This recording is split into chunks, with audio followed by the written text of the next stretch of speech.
जर गोरगरिबाला विचारलं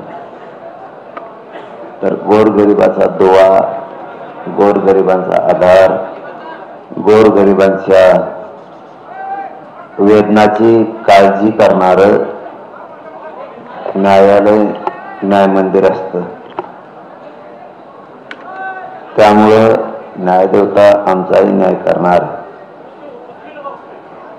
न्याय 100% मिळणार. न्यायदेवता आमच्या वेदना जाणून घेईल आणि आम्ही कुठेही लोकशाहीचं, कायद्याचं, नियमाचं उल्लंघन केले नाही. आम्ही शांततेत आमरण उपोषणाला बसलो. ह्याच्यातलं तुम्हाला सत्य सांगायचं असलं तर रात्री न्यायालयाच्या एका विषयावरून आम्ही रात्री सांगितलं, रोडवरच्या सगळ्या गाड्या काढा, मैदानाला लावा.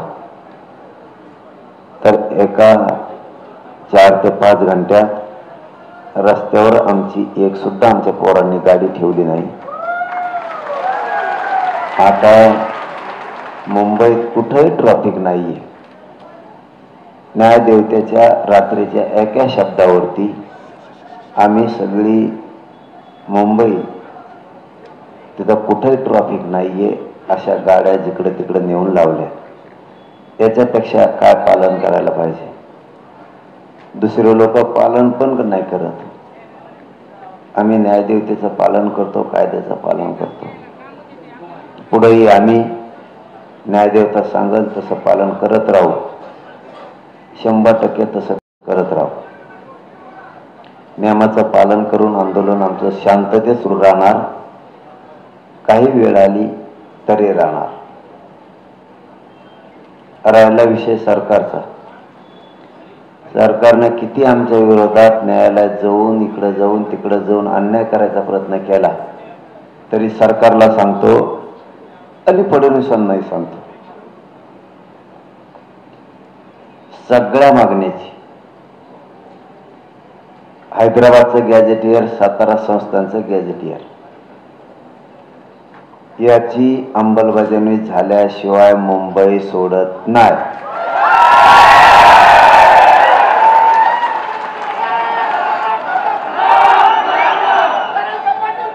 मराठा आणि कुणबी हा एकच, या जारशिवाय मुंबई सोडत नाही. सगळ्या सोयऱ्यांच्या अधिसूचनेची अंमलबजावणी ती पण होणं गरजेचं आहे. त्याला काय अडचण आहे ते आम्हाला सांगा. सगळ्या सोयऱ्याच्या अधिसूचनेला अंमलबजावणीला काय अडचण आहे त्या सांगा. मराठा आणि कुणबी एके याला पण काय अडचण आहे ते आम्हाला सांगा. सरसकट राज्यातल्या केसेस मागे घेऊन आमच्यावर हल्ला करणाऱ्या पोलिसांना बडतर्फ करून त्यांच्यावर 120B 307 सारखे गुन्हे दाखल होणं आवश्यक आहे. बलिदान गेलेल्या कुटुंबाला तातडीनं, तात्काळ, लगेच आर्थिक मदत आणि शैक्षणिक पात्रतेनुसार शासकीय नोकरी देणं आवश्यकते द्यावी. आतापर्यंत 58 लाख नोंदी सापडल्यात. 58 लाख नोंदी सापडल्यात. महाराष्ट्रातल्या प्रत्येक ग्रामपंचायतला त्या नोंदी चिटकून जागच्या जागेवर अभियान घेऊन जागच्या जागेवर प्रमाणपत्र, कुणबी प्रमाणपत्र वाटप करणं आवश्यक आहे. ज्यांचे कुणबी प्रमाणपत्र निघाले त्यांच्या व्हॅलिडिटी तातडीनं लगेच देणं गरजेचे, त्याशिवाय आम्ही इथून उठत नाही. शिंदे समितीला मुदतवाढ दिली तर शिंदे समितीनं रेकॉर्ड शोधणं सुरू ठेवलं पाहिजे. 33-34 सारखा 36 सुद्धा तपासला गेला नाही. देवस्थानाचे दस्तावेज शोधले गेले नाहीत, ते शिंदे समितीनं आता शोधणं गरजेचं आहे. 33-34 सारखा 36 सुद्धा गोशवारा शोधणं गरजेचं आहे. कारागृहातला रेकॉर्ड शोधणं गरजेचं आहे. पोलीस पाटलाचा शोधणं गरजेचं आहे. देवस्थानाचा रेकॉर्ड शोधणं गरजेचं आहे. आणि त्याचे कुणबी प्रमाणपत्र लोकांना देणं आवश्यक आहे. हे काम शिंदे समितीनं करावं. याचबरोबर शिंदे समितीला एक अधिकृत स्वतंत्र त्याचं कार्यालय असणं आवश्यक आहे. ते नाही, ते दिलं जावं. त्यांना मोडी लिपी, फारसी, उर्दू सगळ्या अभ्यासक देणं गरजेचं आहे. ते दिले गेले पाहिजे. तुम्ही किती सरकारनं आम्हाला भिडिलं, आम्ही भेट नसतो. मराठ्याची अवलाद आहे आमची. आम्ही शांत आहे. देवेंद्र फडणवीस साहेब आम्हाला शांत राहू द्या. जे जे बोलतो ते ते होत असतं माझं. आणखी मराठ्यांना यायची सुरुवात झालेली नाही. शनिवार रविवार जर मराठी मुंबईत आले तर सोमवारचं आंदोलन खूप छान असणार आहे. मग त्यामुळं ती वेळ मराठ्यावर येऊ देऊ नका. आम्ही मुंबई सोडत नसतो, नाही, त्याच्यावर आम्ही ठाम आहेत. काय करता तुम्ही? 100 पोलीस आले तरी जेलात नेते आणि 1,00,000 फौज पाडला तरी पोलीस जेललाच नेते. आम्ही जेलमध्ये उपोषण करू, पण सुट्टी नाही.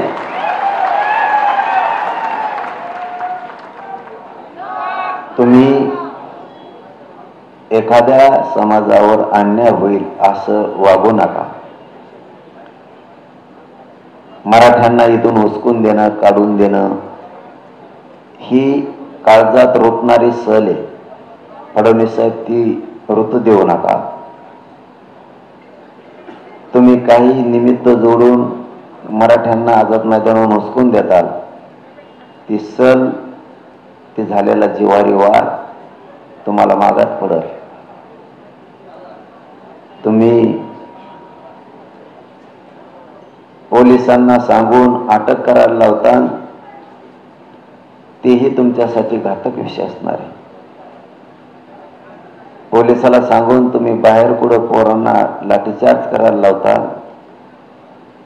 ते तर तुमच्यासाठी अति घातक होणार आहे. तुमच्या आयुष्यात खूप मोठा डाग तुम्हाला ते असणार आहे.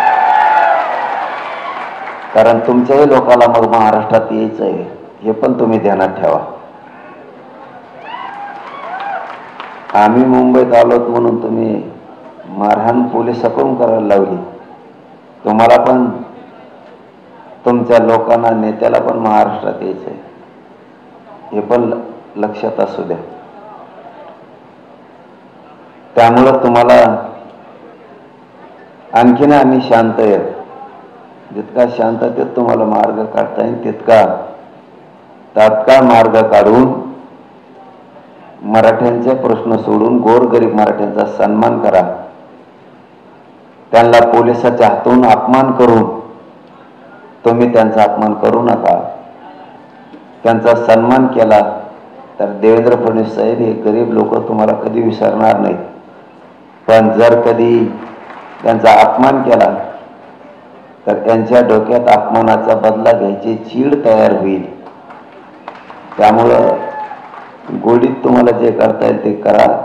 तुम्हाला वाटत असेल तुमच्यापेक्षा आमची संख्या,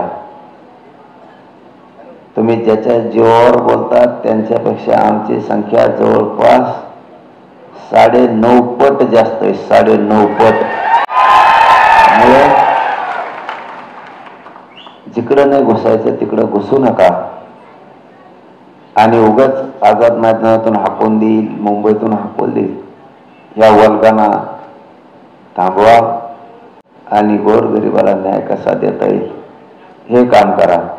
राहिला आता माझा विषय. मी तर मेलो तरी या आझाद मैदानातून हटत नाही. काय व्हायचं ते होऊ दे. त्याचे दुष्परिणाम तो जाणं, मग ते मराठी जाणं. त्याच्यानंतर कुठल्याही स्तराला गेला तरी मी कोणत्याही टोकाला जायला तयार आहे. पण मी मागण्याची अंमलबजावणी घेतल्याशिवाय हटायला तयार नाही. मराठी काय असते हे 350 वर्षानंतर पुन्हा एकदा बघायचं असलं त्याला माझा नाविलाज आहे. पण मी मरुस्तर इथून हटत नाही आणि मराठ्यालाही सांगतो, शेवटचं सांगतो तुम्हाला, रात्री पण शेवटच सांगितलं, गाड्या पार्किंगला लावा, मैदानात लावा, रेल्वेना प्रवास करा, एसटीना प्रवास करा. कुठं लावू देत नसले तर ग्राउंडला वाशीला नेऊन लावा, मस्त पटांगणाला मग या. शांत राहायचं सांगितलं. किती माझी तब्येत खराब झाली तरी तुम्ही शांतच राहायचं, येडवणी करायचं नाही. मला माहिती आहे तुम्हाला माझी माया आहे, मला तुमची माया आहे. किती त्रास झाला तरी तुम्ही शांत राहायचं.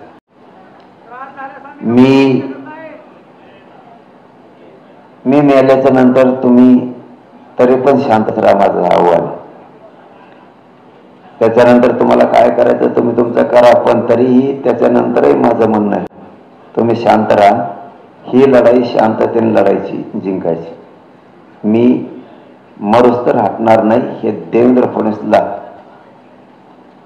ठासून सांगतो की मी मरुस्तर मुंबई सोडत नाही. फक्त कारण करू नका. न्यायालयाच्या सगळ्या नियमाचं आपल्या पोरांनी पालन करावं, जसं रात्री केलं तसं. न्यायदेवता आपल्यासाठी आहे, गोरगरिबांचा आधार आहे, गोरगरिबांना साथ देणारी न्यायदेवता आहे. न्यायदेवता आपल्याला परवानगी देईल, आपल्या बाजूने न्यायदेवता उभा राहील. गोरगरिबांच्या लेकराच्या डोळ्याचे अश्रू पुसायचं काम न्यायदेवता करील. आपल्या वेदनेत सहभागी न्यायदेवता होईल. न्यायदेवता आपल्यावर अन्याय करणार नाही.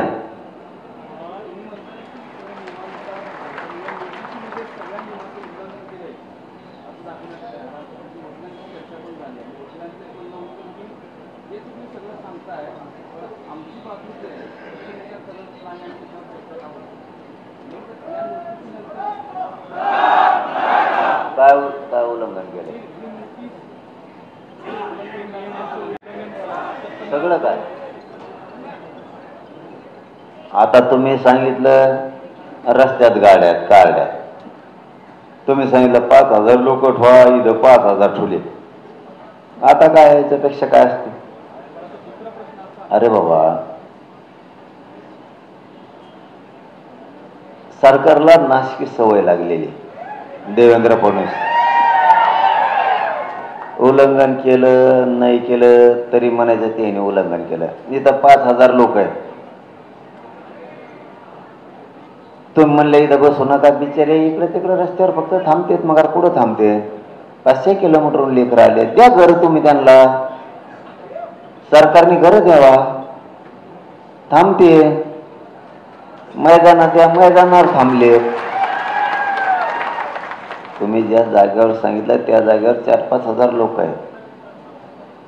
कोणचं उल्लंघन केलं? रात्री तुम्ही सांगितलं गाडी रस्त्यात ठेवू नका, नेल्या. CST BMC रिकामी करा, केली. कोणत्या नियमाचं उल्लंघन केलं? असं नाही पाहिजे. अन्यायकारक देवेंद्र फडणवीसने आमच्या सोबत वागू नये. न्यायदेवता आमच्याशी अन्यायकारक वागत नाही, वागणार पण नाही. पण हे देवेंद्र फडणवीस उलट सुलट करतो, माहिती खोटी न्यायदेवतेला देतो, म्हणून हे होतं. मराठ्याला कळतं राज्यात देवेंद्र फडणवीस कुठील डाव खेळायला लागला, कोटरा डाव खेळायला लागला. न्यायदेवतेला खोटी माहिती देवेंद्र फडणवीस देतो आणि आमच्या मराठ्यावर अन्याय करतो. याचे पण दुष्परिणाम देवेंद्र फडणवीसलाच भोगावं लागतील. आम्ही काहीच करीत नाही.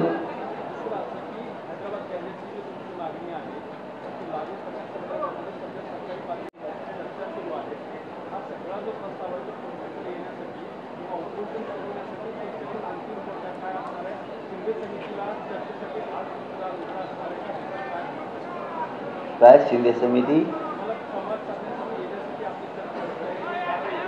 आमची सरकार सोबत पहिल्या दिवसापासूनच तयारी आहे चर्चेची. आम्ही केव्हा नाही म्हणलो, पण हैदराबाद नाही.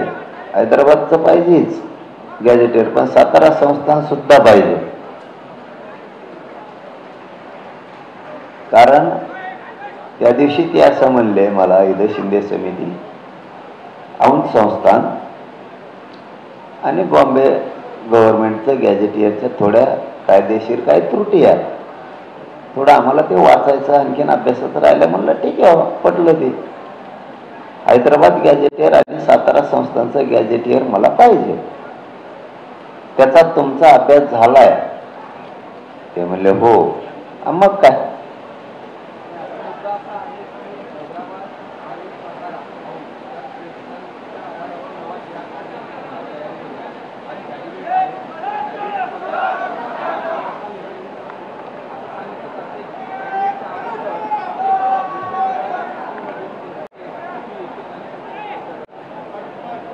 माझं म्हणणं काय,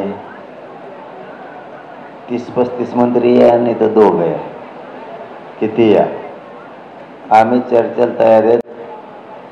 आमचे पोरं कोणाला त्रास देत नाहीत, काही नाहीत, आम्हाला आरक्षणाशी देणं घेणं. ते आले तरी त्यांचा सन्मानपूर्वक त्यांना आमचेच पोरं वाटायला होतील, सन्मानपूर्वक त्यांना चर्चाही करतील. पण एक गोष्ट लक्षात ठेवा, मी मागितलेले 4ही गॅजेटियर, त्यापैकी 2चं त्यांचं म्हणणं आहे थोडा अभ्यास त्याचा राहिलेला आहे आणि समजून घ्यावं लागतं, राहिलं असं. ते बॉम्बे गव्हर्नमेंटचं गॅजेटियर थोडं किचकटे असं त्यांचं म्हणणं आहे. ठीक आहे, आपण समजून घेऊ. मग हैदराबादचं गॅजेटियर आणि सातारा संस्थांचं गॅजेटियर याची अंमलबजावणी करायला तुम्हाला हरकत काय? अभ्यास झालाय का? हो झाला. मग देऊन टाका दोन्ही गॅजेटियर. मी ते ऐकत नाही एक आणि ठीक, दोन्ही पण.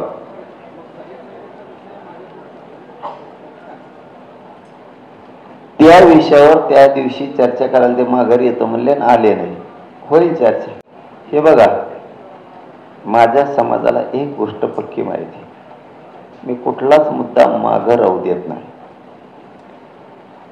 पण मी जे घेतो ते चंद्र सूर्य असेपर्यंत माझ्या जातीला टिकन असं घेतो, दम्मानी घेतो.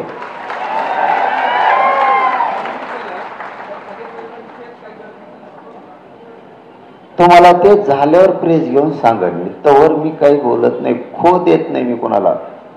कबड्डी खेळायच्या आधीच खो द्यायचा नाही, कबड्डी खेळायला लागल्यावर खो द्यायचं.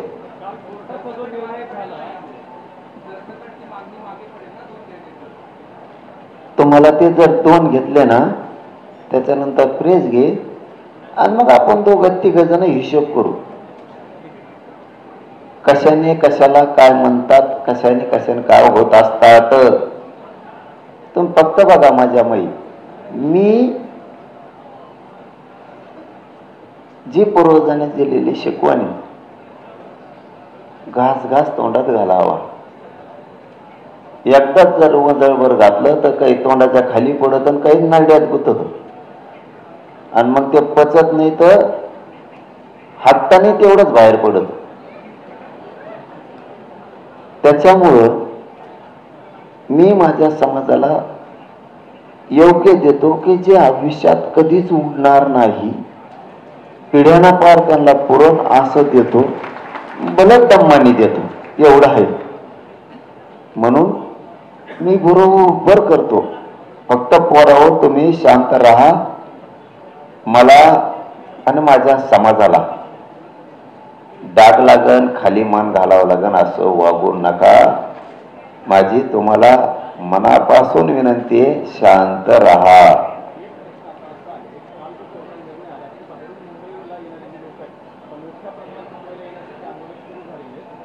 कधी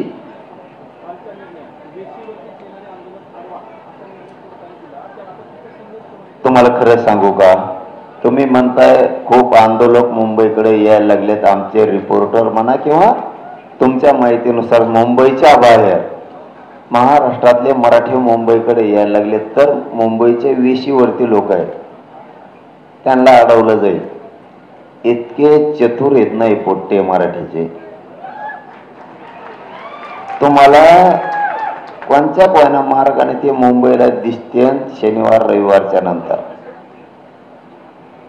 आणि ते इतके दिसते की सरकारला नेमके हे मुंबईकर येत काही मराठीचे येत काहीच ओळखाली येणार नाही. आणि सोमवारच्या नंतरचं महाराष्ट्रातलं आंदोलन देवेंद्र फडणवीसनी स्वतः चुकीमुळे चाललेलं ते आंदोलन आहे देवेंद्र फडणवीसचे. आणि तोवर मी जगत बी नाही. आणि इतक्या दिवस उपोषण, मला तुमच्या संग बोलायचं असलं का आधी पाणी प्यावं लागतं आणि मग बोलावं लागतं. तुम्हालाही खोटं बोलायची मला गरज नाही. नवीन पत्रकार बांधव यांना ठीक आहे, यांना खोटं बी वाटत असं, पण तुम्ही 2 वर्षात माहिती आहे तुम्हाला मला काय काय कोणत्या वेळेला करावं लागतं. मराठी मुंबईत येणार, कोणी त्यांना अडवू शकत नाही. आणि अडलं तरी बी ते बघा तुम्ही कशा मार्गाने मुंबईत येते. आणि ते दिवस देवेंद्र फडणवीस साहेबांनी येऊ देऊ नये. आणखीनच त्यांच्याविषयी आमच्या मनात कटुता नाही. आणखीन पण इतका त्रास दिला त्याने आम्हाला, परवानग्या रद्द केल्या, पोराला त्रास दिला, झोपून दिलं नाही, पाणी दिलं नाही, भाकरी दिलं नाही, जेवायला दिलं नाही, मुंबईत फिरू दिलं नाही, इतका त्रास दिला देवेंद्र फडणवीस. तरी आमच्या मनात त्यांच्याविषयी कटुता नाही. त्यांनी आमच्या मागण्याची अंमलबजावणी करावी, बस. आम्हाला काय अपेक्षा नाही. चला, धन्यवाद.